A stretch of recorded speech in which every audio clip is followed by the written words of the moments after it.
श्री गणेशाय नमः. अवधूत चिंतन. श्री गुरुदेव दत्त. श्री स्वामी समर्थ. जय जय स्वामी समर्थ. देव म्हणतात, बाळा, आजचा दिवस तुझ्यासाठी अत्यंत शुभ ठरणार आहे.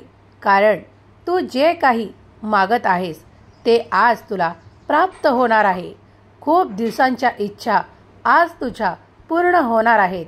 देवांची पूर्ण कृपा दृष्टी तुझ्यावर आहे आणि तुझ्या संपूर्ण कुटुंबावर आहे. आजचा दिवस तुझ्यासाठी आनंददायी ठरणार आहे. बाळा, तुम्ही जे काही प्रयत्न पूर्वी केले आहेत त्याला तुम्हाला भरघोस यश प्राप्त होणार आहे.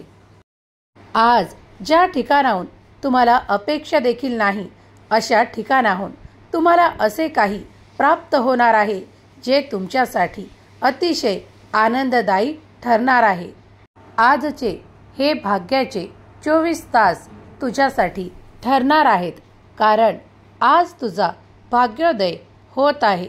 बाळा, तुम्ही जे काही पूर्वी देवाकडे प्रार्थना केली आहे, जे काही मागितले आहे ते तुला या 24 तासात प्राप्त होणार आहे. ज्यांनी कुणी माझ्याकडे ते प्रेम मागितले आहे त्यांना ते प्रेम आणि त्या प्रेमातले सुसंवाद प्राप्त होतील. ज्यांनी माझ्याकडे ते आर्थिक चमत्कार मागितले आहेत त्यांना ते आर्थिक चमत्कार प्राप्त होतील आणि ते आनंदी होतील. तुमचा आजचा दिवस इतका आनंदात जाणार आहे की तुम्ही त्याची कल्पना देखील केलेली नाही. बाळा, आजपर्यंत तुम्ही जे काही देवाकडे प्रार्थनेने मागत होतात त्यातील सर्वोत्तम दिवसात या दिवसाची गणना तुम्ही करणार आहात. कारण तुम्ही ते सर्व काही आकर्षित करत आहात. देवाचे आशीर्वाद, देवाचे चमत्कार. बाळा, आज तू माझ्याकडेही मला भेटायला येणार आहे. मला माहीत आहे आज तू तो वेळ काढून मला भेटायला नक्कीच येणार आहे. तुम्ही केलेली विनंती मान्य होत आहे. कारण तुम्ही आता ते सर्व काही कर्म करून आधीच देवाला समर्पित केले आहेत. त्यामुळे आता तुम्हाला ती निश्चिंतता प्राप्त होणार आहे, ज्यामुळे तुमचा दिवस अगदी आनंदात जाणार आहे. कारण ती तुम्ही अपेक्षित असलेली आनंदाची बातमी तुमच्यापर्यंत येऊन तुम्हाला तो आनंद मिळणार आहे. जेव्हा तुम्ही देवाकडे काही मागता आणि त्यासाठी योग्य रीतीने ती कर्म पूर्ण करता तेव्हा देवही प्रसन्न होऊन तुमच्याकडे ते सुख, आनंद, वैभव देव इच्छितात. ते सर्व काही आज तुम्ही तुमच्या जीवनात अनुभव करणार आहात. देव म्हणतात, जर यापेक्षा तू काही अन्य जरी मागितलेस तरीही मी तुला आज तो आशीर्वाद देऊ इच्छितो. तू तुझ्या अपेक्षेच्याही पलीकडे काही चमत्कारिक प्राप्त करणार आहेस, जे तू कधी माझ्याकडे मागितले होतेस. बाळा, तुम्हाला ते एखाद्या वस्तूच्या रूपात प्राप्त होईल. कुणाला ते एखाद्या आशीर्वादाच्या रूपात प्राप्त होईल. कुणाला ते एखाद्या आर्थिक चमत्काराच्या रूपात प्राप्त होईल. तर कुणाला ते एखाद्या प्रेमाच्या रूपात प्राप्त होईल. तर एखाद्याला ते एखाद्या मित्राच्या रूपात प्राप्त होईल. ज्यांनी ज्या ठिकाणी प्रयत्न केले आहेत आणि देवांकडे प्रार्थना केली आहे त्यांना त्या ठिकाणी मोठे यश प्राप्त होणार आहे. बाळा, तुमचा आजचा दिवस ते प्रयत्न करण्यासाठी मोकळा आहे, ज्यामुळे तुम्ही तुमची प्रगती अधिकाधिक साधू शकाल. होय बाळा, कारण तुम्ही आज तुमच्या प्रियजनांना आणि तुमच्या त्या नात्याला वेळ देत आहात, ज्यामुळे ते देखील समाधानी होणार आहेत, आनंदी होणार आहेत. तुमच्या संपूर्ण कुटुंबात आता एका अशा आनंदाची प्राप्ती तुम्ही लवकरच करणार आहात, ज्यासाठी तुम्ही देवाकडे पूर्वीपासून प्रार्थना करत आहात. देव म्हणतात, स्वामी म्हणतात, बाळा, आज मी तुझ्यासाठी खूप काही चमत्कार करणार आहे. तुझ्याकडे ती गोड बातमी देणार आहे. तेव्हा निश्चिंत राहा आणि तुम्ही जे काही पूर्वी माझ्याकडे प्रार्थनापूर्वक मागितले आहे त्यासाठी सज्ज व्हा, कारण आजचा दिवस तुमच्यासाठी अतिशय शुभ आणि लाभप्रद ठरणार आहे. बाळा, माझ्यावर आणि माझ्या आशीर्वादावर आणि वचनांवर विश्वास ठेव. आज तू खूप काही सुख असे अनुभवणार आहेस की ज्यासाठी तू पूर्वी माझी खूप काही प्रार्थना केली आहे. आज तुझ्यातून ती चिंता मी नष्ट करत आहे. ते भयंकर दुःख जे तू खूप पूर्वी सहन केले आहे त्याची आता कधीही तुझ्या जीवनात तुला परत आठवण होणार नाही, कारण तो काळ तू खूप कठीण काढला आहेस, पण तो मी माझ्या आशीर्वादाने तुझ्या जीवनातून पुसून टाकला आहे. तेव्हा आनंदी होण्याची वेळ आहे. आजपासून या क्षणापासून तुमच्या जीवनात कधीही कोणताही अंधार राहणार नाही. राहणार तो माझा प्रकाश आणि माझे आशीर्वाद. बाळा, आजपासून या क्षणापासून तुझी चिंता नष्ट होईल आणि तुझ्या घरात ती गोड बातमी येईल. त्यामुळे संपूर्ण घर आनंदी होईल, संपूर्ण कुटुंब आनंदी होईल. उत्साहाचे वातावरण तुमच्या प्रत्येकाच्या मनात निर्माण होईल. कुठल्याही कारणांनी मनात शंका घेऊ नका, कारण आज जीवनातला तो आनंद तुम्ही प्राप्त करणार आहात, कारण तुम्ही त्याचे अधिकारी आहात. देव तुमच्याकडे हा आनंद पाठवू इच्छितात, त्यासाठी तुम्ही सज्ज आहात. जेव्हा मनुष्य खूप काही हारतो आणि तो देवाकडे प्रार्थना करतो आणि जेव्हा देव त्याच्याकडे तो आनंद पाठवतो तेव्हा त्याच्या आनंदाला कुठलीही सीमा उरत नाही.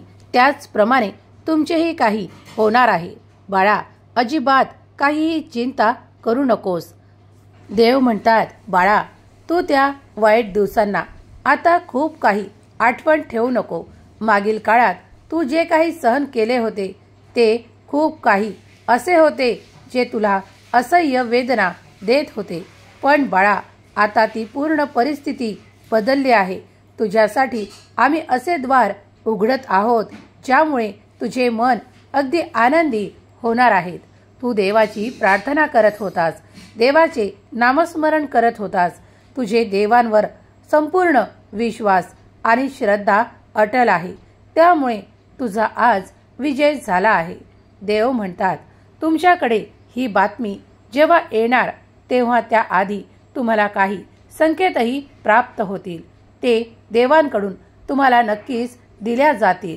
बाळा, निश्चिंत राहून हा संदेश शेवटपर्यंत ऐक, कारण माझे आशीर्वाद मी तुम्हाला लवकरच देत आहे. माझ्या दर्शनाची ज्यांना ओढ आहे त्यांना ते लवकरच प्राप्त होणार आहे. कुणाचाही तिरस्कार करू नका.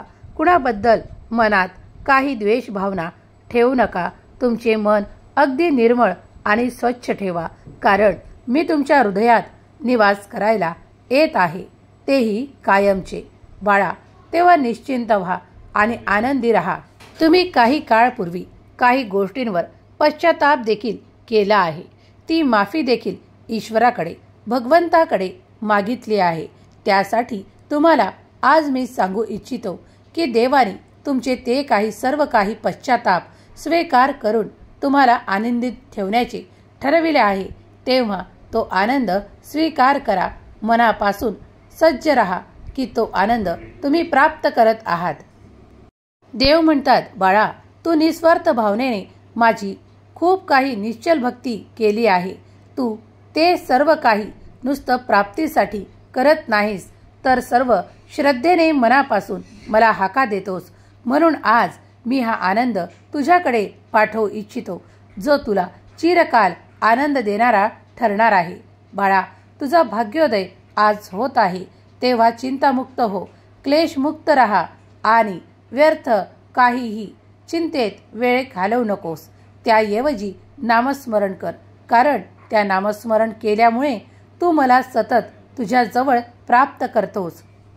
बाळा, कुठल्याही कठीण परिस्थितीतही घाबरून जाऊ नका, कारण मी तुम्हाला मार्ग दाखवत आहे आणि मी तुम्हाला खात्री देतो की त्या मार्गावर तुम्ही चालून आनंदच आणि खूप काही सामर्थ्य प्राप्त करणार आहात. तुम्ही योग्य मार्गावर चालणार आहात आणि आज देखील तुम्ही त्या मार्गावर चालत आहात जो मी तुम्हाला निवडून दिलेला आहे. तेव्हा घाबरणे, चिंता करणे व्यर्थ आहे. माझा आशीर्वाद आणि माझा चमत्कार लवकरच तुम्ही प्राप्त कराल. आजचा दिवस तुमच्यासाठी शुभ फलदायी आहे. माझा आशीर्वाद आणि माझी आज्ञा आहे की तुम्ही नामस्मरण करा. त्यामुळे तुम्ही सर्वाधिक माझ्या जवळ स्वतःला प्राप्त करता. आनंदी राहा, सुखी राहा. तुम्हाला ते सर्व काही प्राप्त होईल ज्याची तुम्ही अपेक्षा करत आहात. तुम्ही स्वामी प्रिय बाळ आहात. तेव्हा तुम्ही आज हा संदेश प्रेमपूर्वक, श्रद्धेपूर्वक ऐकला आहे. देव तुम्हाला आज कुठल्या ना कुठल्या रूपात आनंद देतील यात शंका घेऊ नका, कारण जिथे शंका येते तिथे देव नाही आणि जिथे श्रद्धा आहे तिथे देव आहेत. तेव्हा पूर्ण श्रद्धेने तुम्ही हा संदेश ऐकला आहे आणि देवांचे आशीर्वाद देखील स्वीकार केले आहेत, तर देव नक्कीच तुमच्याकडे कोणत्या ना कोणत्या रूपात मोठा आनंद तुम्हाला प्राप्त करून देतील. यावर संपूर्ण विश्वास ठेवा. जर तुम्ही आर्थिक प्रश्नांसाठी देवाकडे प्रार्थना केली आहे तर विश्वास ठेवा, देव कोणत्या ना कोणत्या रूपात तुमच्याकडे ते आशीर्वाद नक्कीच देतील. तुमचे असे मार्ग मोकळे करतील ज्यामुळे तुम्ही ती आर्थिक प्रगती साधू शकाल. तुमचाही स्वामी शक्तीवर आणि स्वामींच्या चमत्कारांवर विश्वास असेल तर श्री स्वामी समर्थ लिहायला विसरू नका. देव तुमचे कल्याणच करणार आहेत, यावर शंका घेऊ नका. केलेली सेवा स्वामी चरणी अर्पण करते. श्री स्वामी समर्थ. जय जय स्वामी समर्थ. श्री स्वामी समर्थ. जय जय स्वामी समर्थ.